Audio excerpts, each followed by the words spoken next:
name is Crosby T. Williams. I am the number 4 son of Florence and John Williams, and I was born December 5th, 1935 in Norfolk, Virginia. My passion, my love of life was baseball, and I used to keep up with players, statistics. Willie Mays was my favorite ball player. I used to love Willie Mays, the Say Hey kid. I was crazy about Willie Mays. Couldn't wait to get the sports page that day, and I would go telling everybody Willie cracked 2 today, meaning that he hit 2 home runs the day before. So I was crazy about Willie Mays, and I loved all good ball players. I loved Mickey Mantle and Hank Aaron and Jackie Robinson and Don Newcomb and all of the ball players. And it wasn't only black ball players. Anybody that could play good, I liked it. I didn't discriminate against a ball player.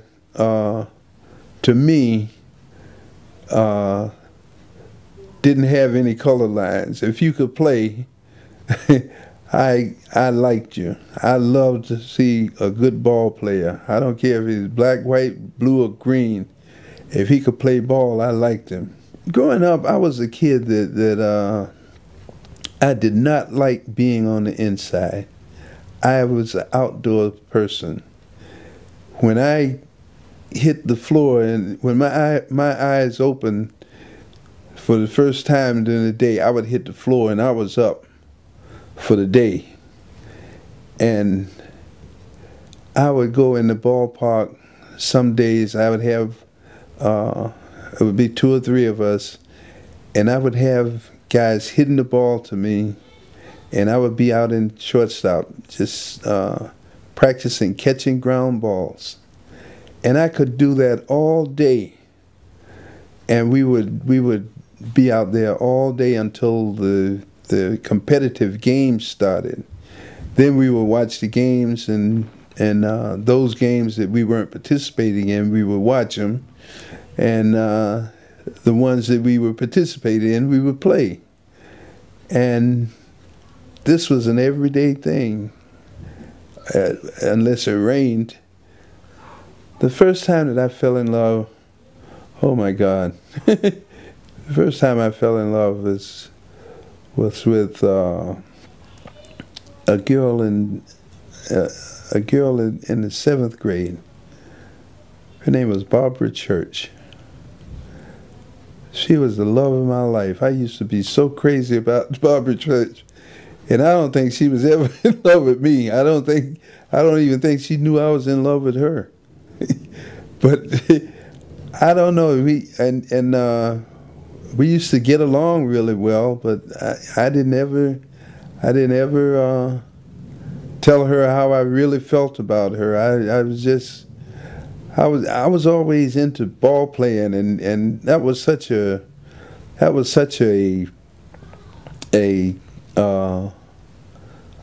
foreign part of me to be liking girls and stuff, you know. And I don't know, maybe initially I was just maybe a kind of ashamed of it or something.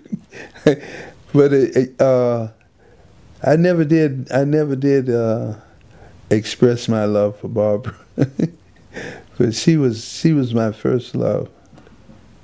I had 3 older brothers, and my mom used to make my oldest brother was about 7 years older than me, and she used to have him to take care of me, and I was always in love with sports. I don't know, I guess ever since I can remember, I have loved sports. And my brother used to like to go and swim on the waterfront, and my mom used to make him take care of me. And I was a little tyke, and he was no more than 10 or 12, so I wasn't even going to school. and we used to. They used to swim off of the dock of this warehouse, and he used to go in this warehouse and find a life preserver and put on me and put me out there in that water. And it was real deep water because the ships could tie up there and load and offload cargo at that warehouse. And I would paddle around out there in that water, and the whole time I wouldn't get out of the water, and I loved it. Music was my passion too. I loved music, and it didn't matter. I loved all the artists. I loved Frank Sinatra. I loved Perry Como. I loved all the black artists. It was Nat King Cole was one of my favorite singers, and I'll never forget the first song that I heard Nat King Cole sing.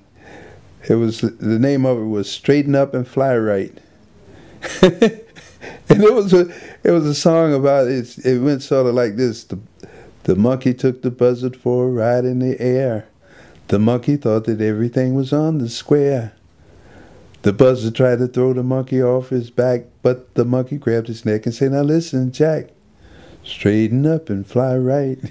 Going to school was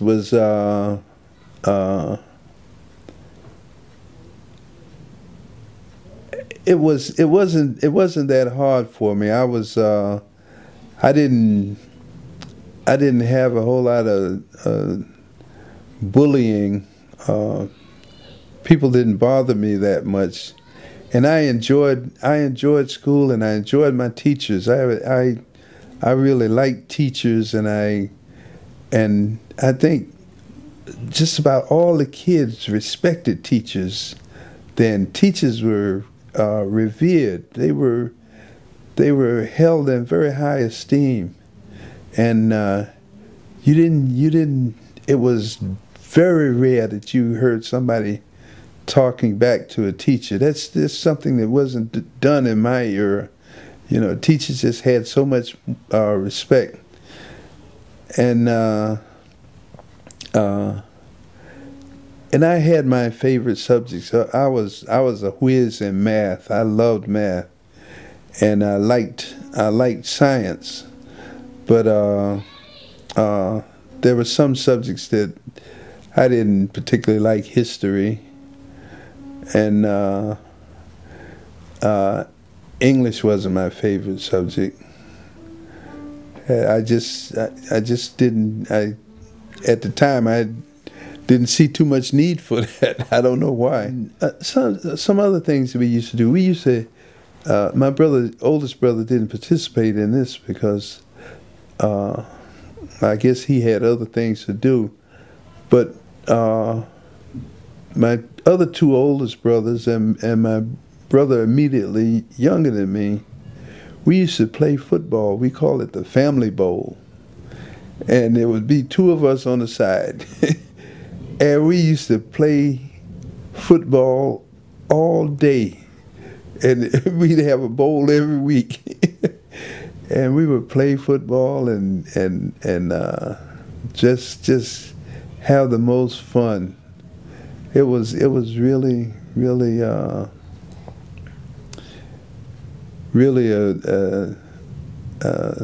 memorable part of my past. I can just close my eyes and see those family bowl games now. I had a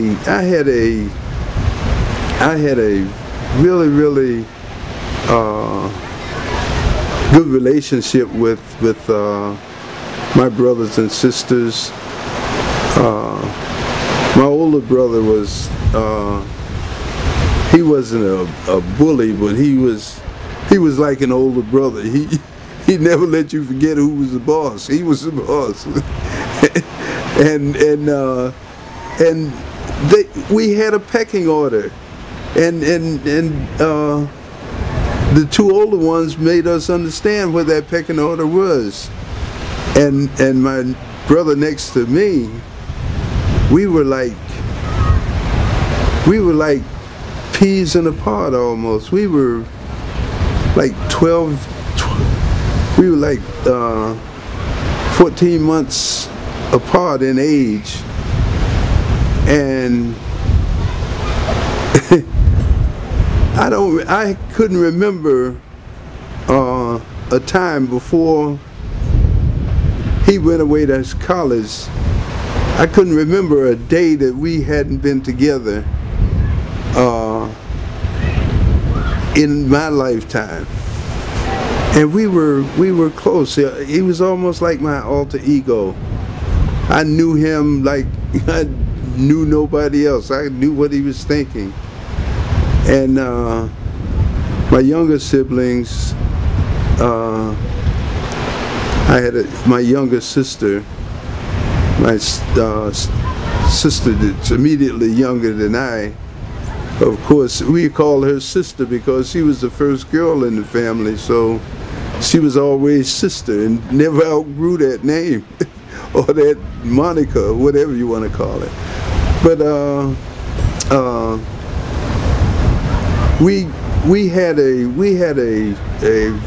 all the kids had a really good relationship. Yeah. My parents were very no nonsense people. They were loving, but they had a lot of kids. There was 12 of us, and they wanted the best for us, and they were always in a teaching mode. They were I think one of the first time that my mom was always like I say, in a teaching mode. She would never she was always telling you the best thing to do in a situation. And my dad was he was a sort of a bookworm. He would I think he used to read the almanac, and he was a trivia buff. He knew something about every little thing. He could tell, and he was very funny man. He would put a lot of comedy and laughter into what he was trying to impart to you. He was a really interesting man to listen to. And my mom, she was always, like I said, in a teaching mode. She never wanted to talk about anything but what was best way for you to do things, and best way for you. And she was always teaching you, teaching. That was, and my mom told me, long time, she said, Crosby, you're gonna have to do one of say the only way you're gonna stay here, says you're gonna go to school, or you're gonna get out here, get a job, and contribute to this family, or you're going to get out on your own and do what you want to do, but you can't stay here. And I understood that early on. I knew that was the way she wanted it to be. And I had seen my older siblings grow up and get to a point where they wanted to be their own person, so they had to go out and be their own person in the way that they wanted to be their own person, and I just followed suit the same way. I wanted to play baseball. That was my passion. I loved baseball. And I wanted to go in the service and play baseball so I could continue my baseball career. I had played semi-pro baseball when I was 15 and 16 years old. In my 17th year, the recruiter told me that I could go in the Navy and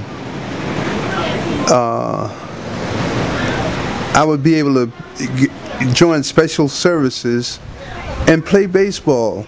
And that's what I wanted to do. But they tricked me.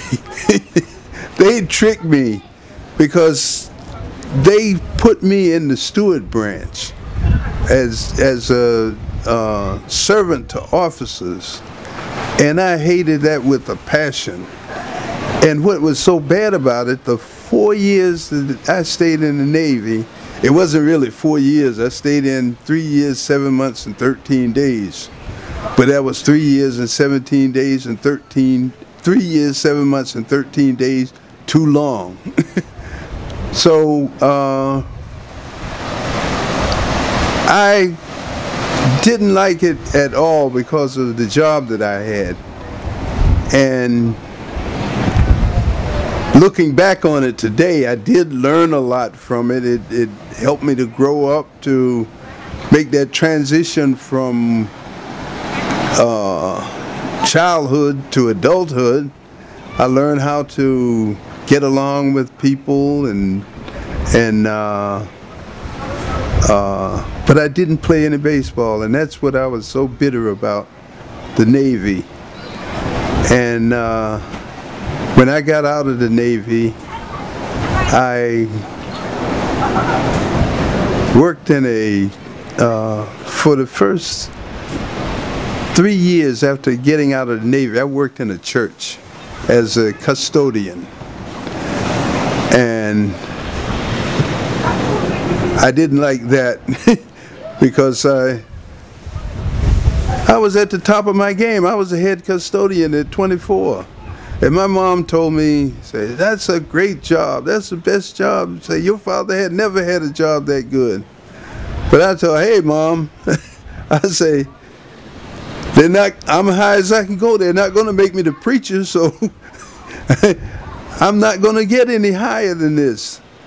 So by being in the Navy, I could easily get my seaman papers to become a merchant seaman. I got my merchant seaman papers, and catching a ship out of Norfolk was almost impossible for a newbie. All of the older guys were getting out on the ships, and new people couldn't get out. So I decided to go to New York and try my luck there. So I went to New York and tried catching a ship out of there. Shipping was just as bad in New York as it was in Norfolk. So I couldn't get a ship out. And in the meantime, I decided to put in some applications for other jobs. And luckily, I caught on with United Parcel Service. I became a union person with United Parcel Service. This was in 1960. And I decided that I wasn't going to try to go to sea anymore because I was probably making just as much money or more than if I was going to sea. So that started my career in working, so to speak. At least I was doing something that I liked. But working for UPS was challenging in the beginning, but once you learn all the routes and how to sort packages the way and send them where they're supposed to go, then all of the mystery is out of it, and it becomes very, very routine.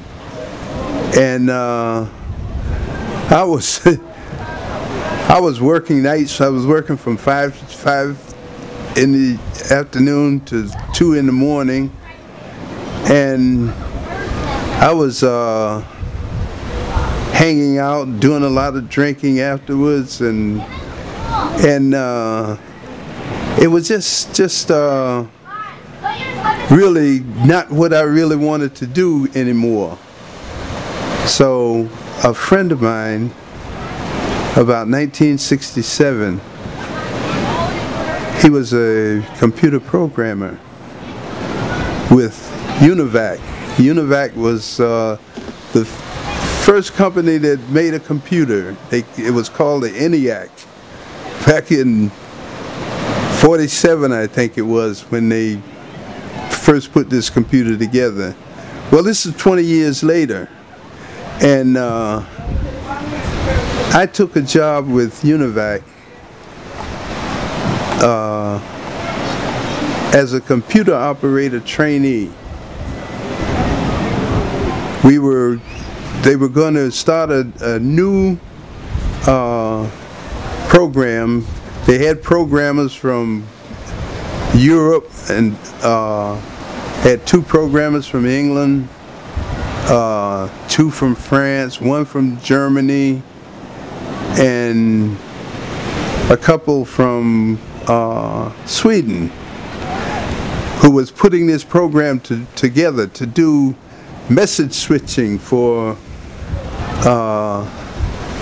a non-profit company called CEDA.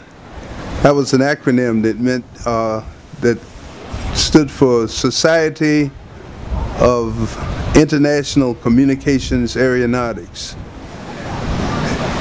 All the airlines that were in this CEDA were doing their message switching via computers instead of the old way by teletypes. And while they were putting the programs together, the programmers, they had European operators to come over and teach us how to do message switching manually so that we would know how to do it on the computer. This was like a 8 to 10 month training program before we went live switching messages. And as a result of this training, I started my career in computers. When I was young, I could play checkers very, very well. I just learned to play checkers just by sitting, looking at people play, and I could see moves. I was way ahead of a lot of people in seeing the board and knowing which moves to make and what was going to happen. And I could beat a lot of those old men that I used to play against, that I used to watch play. I used to ask them to let me play, and if there was ever nobody around, and I used to go up on the corner where they played at, and if there was ever nobody around, maybe the guy would let me play with him, and I would beat him, and then he would in turn make, they call me hooks because I was bow-legged. They say, I want you to play hooks. So see if you can beat hooks. I ain't gonna play that little boy.